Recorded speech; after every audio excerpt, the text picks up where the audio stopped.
Hello, Internet. It's time for another Wednesday serial. I'm hoping this is the last week. I'm going to have to do this crappy phone thing because it's better than Google Live by yourself.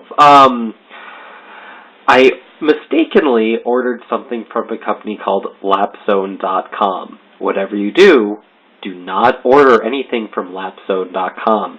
I ordered an item they said they had 3 of in stock, and overnight shipping is what I paid for. Never did that before in my life, but this was urgent. My computer, for making these things, among other things. And by the time they would have gotten to me, it's a month later, after cursing them out and telling them after they said they were going to delay it another week. I found another company that sold the item for cheaper and is shipping it from Hong Kong quicker. Anyways, so this BS should be over soon. But we're here to talk about comics. And the first one I wanted to talk about is something most of you probably haven't checked out. And it is this. Oh my god, that's awesome. Tales, which is written and illustrated by Ethan Young. And it's more I think I read this as webcomic. I'd have to check into that. But this book itself, which is what I read and enjoyed, was much more webcomic-y. It was, kind of the struggling artist going through his life and occasionally deviating into something similar to a comic he's drawing that's about a superhero cat. And it goes more that way the further you get into the book, but our young protagonist is dealing with a breakup, and he is going through a lot of life struggles. He also is dealing with working at a humane society for a while, which is something I'm sure a lot of people know someone who's done that. And it was just a nice, refreshing break, and this book was a little harder to find after I heard about it, but well worth the money. So if you're looking for something off the beaten path, that is a comic I would recommend. But now to this week's comics. First up is Batwoman, and we are getting back to the Batwoman that I enjoyed. The story was so much, it was still deep, and I didn't fully appreciate everything, because I can never appreciate these Batwoman arcs until we're through the arc, but we get so much, and I really feel that Blackman, who is the co-writer, is really doing great things for this book, and there's all kinds of crazy panel layouts, and there was just moments in here that were just great moments of comicking, and this is more of what I got this comic for, and I'm so glad that it's back on track. Also, crossover with Wonder Woman and puts Wonder Woman in a light that makes her a more interesting character. So, can't ask for much more from a crossover. Next up is the Cape, as I already showed off. This one wraps up and kind of bridges where all the other issues of the miniseries went to the original Cape miniseries, and really does add a layer to the original miniseries, as well as wrapping up this one nicely. The art is also good. Not as good as the original by Zach Howard, but this is definitely a worthwhile read, definitely a great war story, and if you guys didn't pick up the issues, I think getting the trade it would be well worth it. And if you didn't read the original mini, that is far and away one of the better comics to come out in a long time. Also, happily advertised, Kevin Eastman is doing a Ninja Turtles annual, and I could not be more freaking excited for anything in comics at the moment. Alright, Chew 29, we have this weird bit where our main Tony Chu is out, but our new Tony Chu is in, and we're going through and we get a new power introduced, but it's the person who possesses it is gone just as quickly as we learn more about our vampiric character. I don't need to tell you to read Chu, because I've been telling it to you since issue, I think it was 3, but this is definitively one of the best comics on the stands. I don't care what anyone says, there should be more of this sort of thing in comics. It's awesome.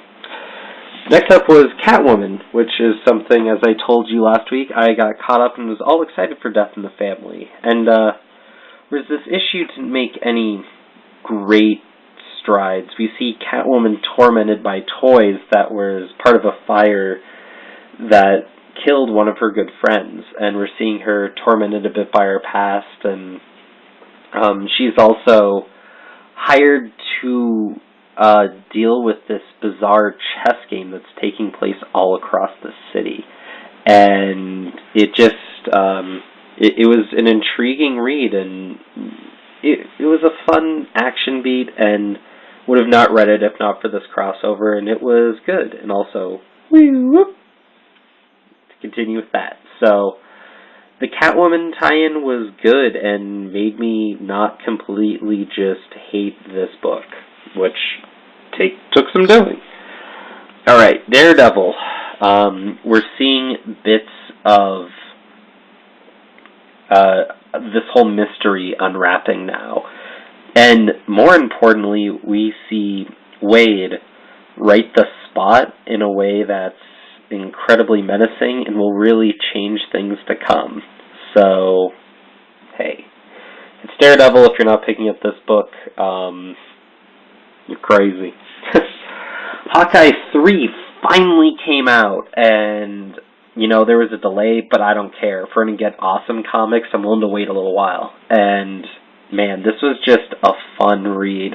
A little action story, self-contained to itself like the previous two, but this one had a bit more love for arrows and a bit more love going on. And also, if you love a good car chase bit, it is all in there.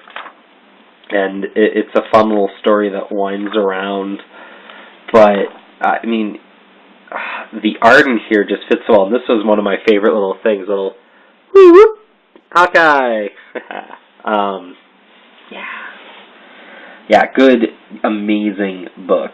If you're looking something new from the big two and something that's really a strength of looking at comic books as a medium, I mean, fun action, it's all the way around.